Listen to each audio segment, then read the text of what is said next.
Coffee with Carl number 17. Here we are, the last week of January 2024. And I got to tell you, it's been a tough one. For me, it's been a lot of stuff coming at me, a lot of, stressors.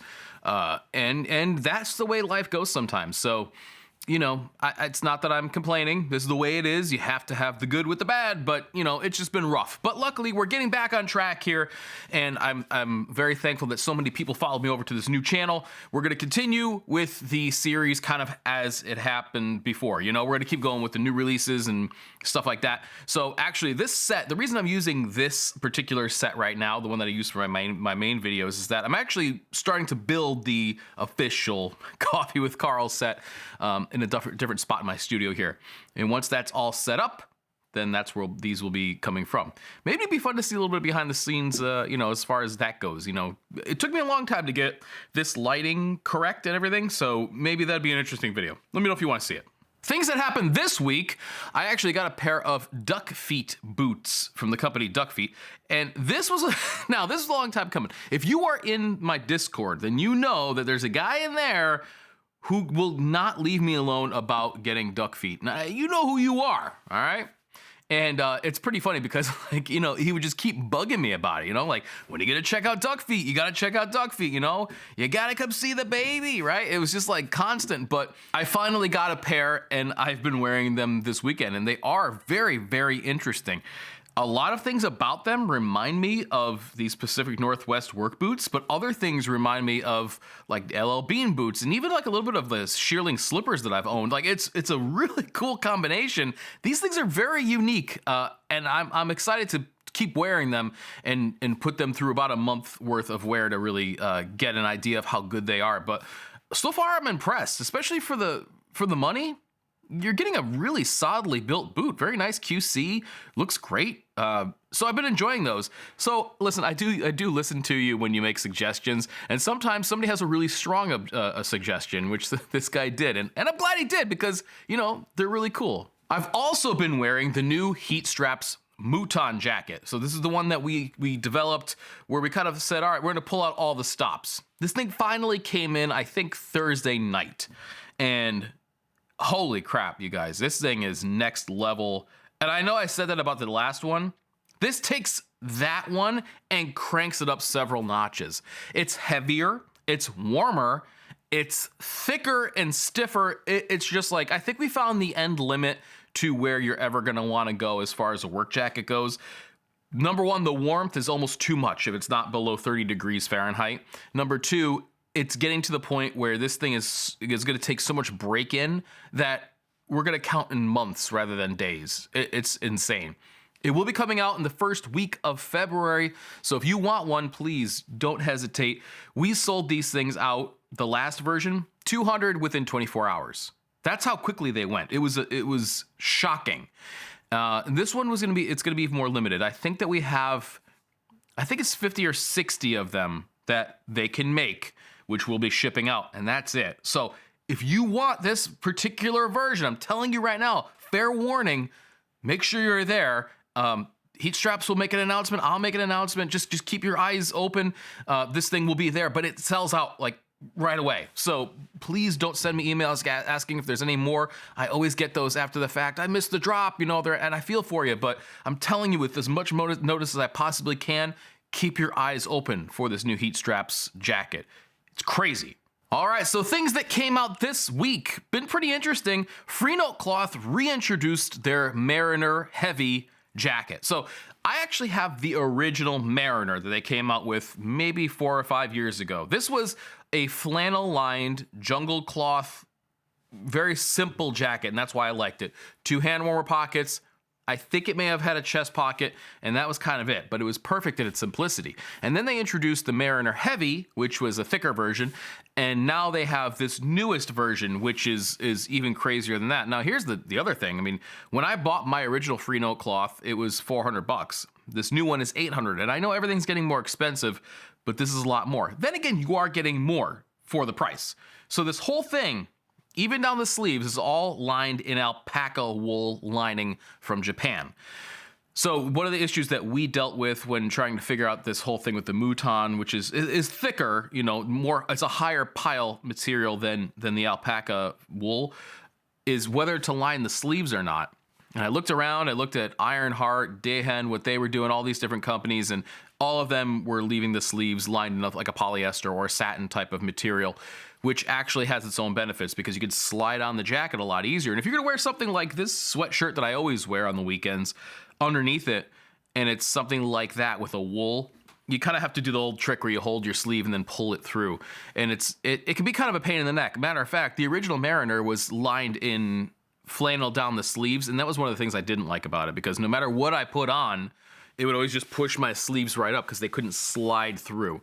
Now, that being said, there's no doubt that the alpaca lining will be warmer. It sure will. Is it a worthwhile trade-off? Ease of use, I say go with a polyester or satin lining down the sleeves all day long. It's a lot easier and just more user-friendly. Warmth, ultimate warmth, the alpaca lining is not gonna do you wrong. Now, the shell material on this guy is 13-ounce Bedford cord from Japan, which was, I believe, the same stuff that my other one was made out of, maybe similar, but it's a really cool looking material. It has what almost looks like like corduroy, like whales of corduroy, but it also looks like it got a haircut. It's really cool stuff, and it lasts a long time. They also break in very nicely, so I wish I had my old Mariner jacket handy. I could show it to you. They really do look great, and Freenote does a fantastic job with everything that I've seen them make, so I have my hopes up for this one. The other thing is, you can see that they've brought that alpaca wool on the outside of the collar itself. The collar has a throat latch. If you want to put that up and then latch it, you can to keep you even warmer. It looks great. $800 is a lot of money though, and in this realm, you're starting to play with some of the big boys. So the N1 deck jackets of the world are out there in the same category. Do you want those instead? And so it'll be interesting to see. It also looks like what they did with these pockets, just looking at some of these photos here, is the hand warmer pockets were one of my favorite parts about it, because they have those sort of semicircle, which reminds me of it's an old school look. I know that Ralph Lauren did it on his double RL series. He did that look. It's a great, in my opinion, it's a really cool styling detail, but it also looks like they added some sort of a gusset there, so they actually will expand out a little bit more rather than just being sewn right to the pocket or to the jacket material. So I think it's a cool jacket. Will I be buying one? No, but maybe you will, and this might be right up your alley. Now, this next one I'm including, not because I think you should buy it. I really don't think you should. This is kind of where Ironheart can go wrong. Ironheart does so many cool things. Their ultra heavy flannels are awesome. They have very, very high standards of manufacturing. I love most of their stuff, but sometimes they introduce these products where you go, I'm not sure I see where the value is, and this is one of them. So they introduced released a couple of mugs. They're $45 a piece. And, they have the Ironheart logo on there. I think there's 2 different styles or whatever, but this is a perfect example of okay, I don't get it. You know what I mean? I could buy some La Crusade mugs and they're cheaper. I don't understand the thing here. To me, I don't get it. Why am I including it on this list? Because I think that it goes to show that even the best companies out there can sometimes, they throw up something that's a total goose egg. And, whatever, that's how it goes. If you're a collector and you get all the Ironheart stuff, that's great. If you think your coffee tastes better out of one of these, then that's fine. But that's a lot of money. One of my favorite EDC companies out there is Big Idea Design. I have a whole bunch of their stuff. The first thing I ever got from them was their, what was it called? I can't remember. The titanium pen that took over 100 different inserts, so you could basically have the same writing experience that you're used to or that you prefer in this great titanium pen with a screw top cap. That was years ago. I backed out on Kickstarter, and that was a long time ago. Since then, I've bought a whole bunch of their stuff, like their EDC fountain pen, which I love. I have their knife. I have a whole bunch of their things. And what I love about their products is that they are extremely well sorted out. For example, let me tell you this.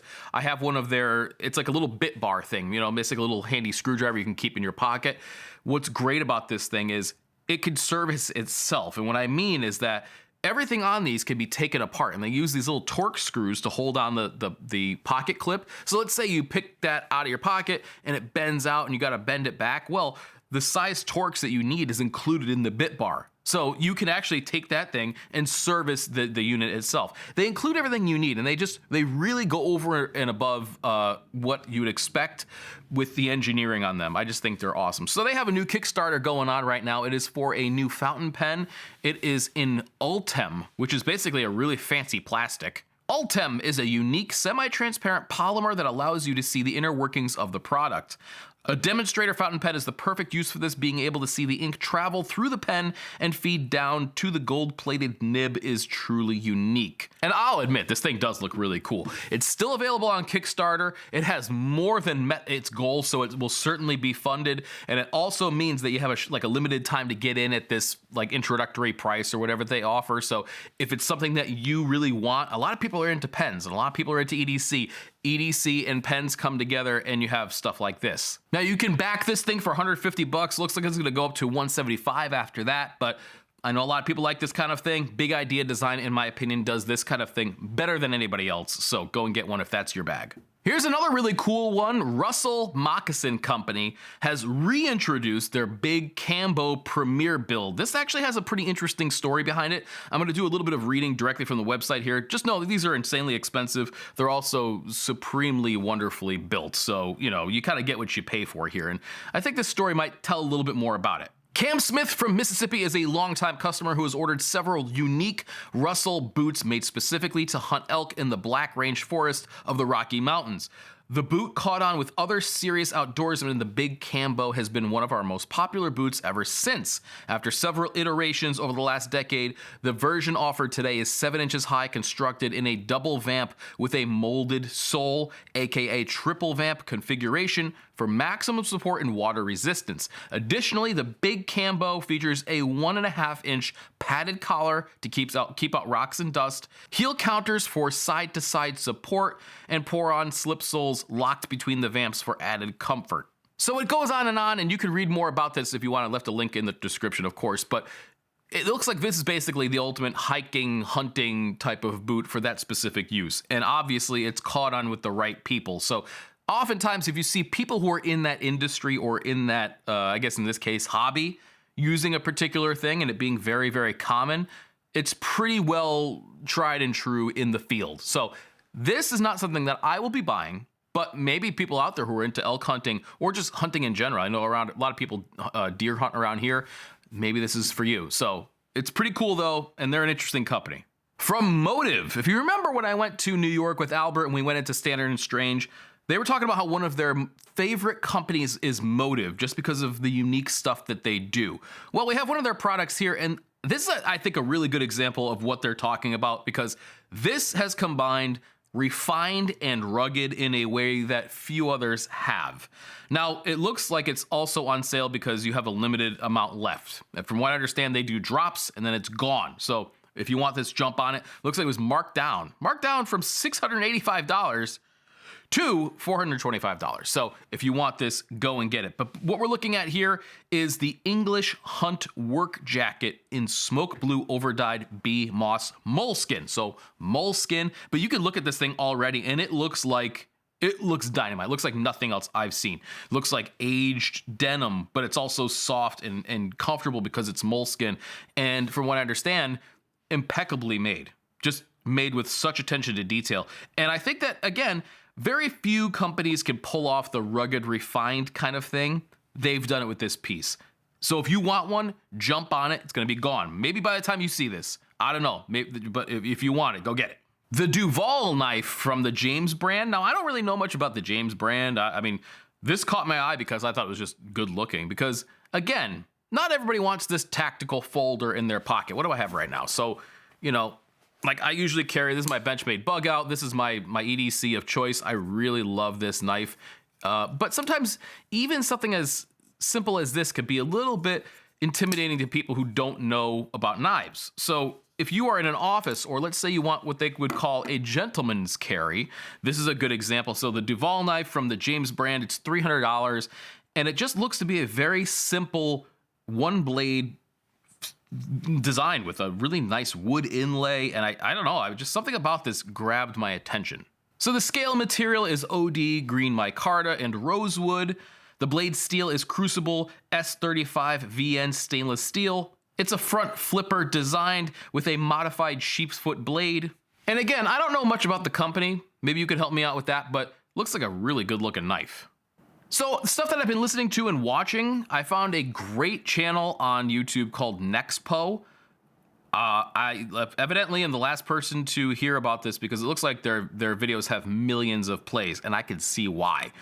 Wow, does this guy do a great job. He really does, from the sound design to the editing, the way that things are put together. It can make you feel creeped out in the middle of a sunny summer day. I'm telling you, it's not just like something you watch at night and get a little, creeped out by. This is straight up like just really, really unsettling.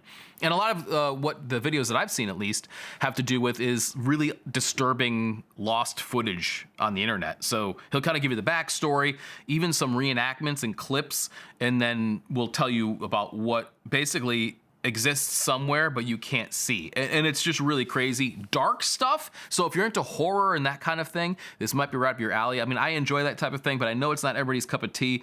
And so I've been watching his channel, and it's been really, really inspiring. Not that I'm saying I would ever change what I do to, match what he's doing, but a lot of times inspiration comes from all different types of places. The way that this channel has evolved to become what it is not from other channels in my niche. Matter of fact, I very rarely watch other clothing and boot channels. I think just because I deal with it all the time, that's not what I want to do on my leisure time. So I will find other things that I enjoy, and I'll say, hey, you know what? This guy's doing some really cool stuff, like David R, the drum guy, and then I'll try to incorporate just something like that. So it's pretty cool because when I discover a channel like this that's so well done, it's number one, humbling, but number two, it's inspiring. So I've been watching a lot of his stuff lately. And I've been listening to Jeff Beck this week. I don't know what it is. I think it might have been because I heard on the Lex Friedman podcast that he had Tal Wickenfeld on there. And I remember seeing her when Jeff Beck was playing. The reason let me give you a little bit of backstory, because there is a little bit of backstory as to why I like Jeff Beck so much. My father has pictures of when he was in the studio with Jeff Beck. My father played bass and sang. And now I don't know if he ever appeared on any recordings with Jeff Beck, or he was just able to visit him in the studio, maybe knew somebody he knew. I don't know. I wish that my father were alive so I could ask him about it. But I remember him saying that he was just a really cool guy, phenomenal guitar player. And so right then I was like, well, cool, let me check it out. And I just dig Jeff Beck. He has just a beautiful style. It's not too much shredding and like just noodling. Also, he has, in my opinion, one of the best drummers on the planet, Vinny Colaiuta. And then when I saw them performing live and I saw this girl, that's the best definition of what she is. She looked like she was about 17 years old, fresh-faced, just ripping it up on the bass. I mean, unbelievable. She was incredible. So I said, who is that playing with these legends? And it was Tal Wickenfeld. So she's just an amazing bass player. And I've been listening to a lot of Jeff Beck lately, a lot of his live stuff, and I've been enjoying the heck out of it. It's funny how, weekly, you kind of go through these rotations depending on what was going on in your life and what feels like the right soundtrack to the moment. It's been Jeff Beck. All right, before I sign off, I know I always thank you guys for watching, but I think that this week it feels especially appropriate because, again, this month has been kind of rough, and, having this asynchronous conversation with you and then seeing your responses in the comments and hopefully being able to respond to all of them, it means the world. It's a really important part of my life, and, it's something that I try to do what I can to thank you for it, but I don't feel that I'll ever be able to do enough. But know that I feel this way, and especially you guys now hanging out on this new channel and supporting me, especially if you came over from the original channel. You guys are like some of the core people. You wouldn't be here if you weren't. And I just, I think I'll spend the rest of my time making videos trying to express to you how thankful I am that you're here. So please take it with a grain of salt, but it means the world. So I'll see you next week, and I hope this is the best week you've ever had.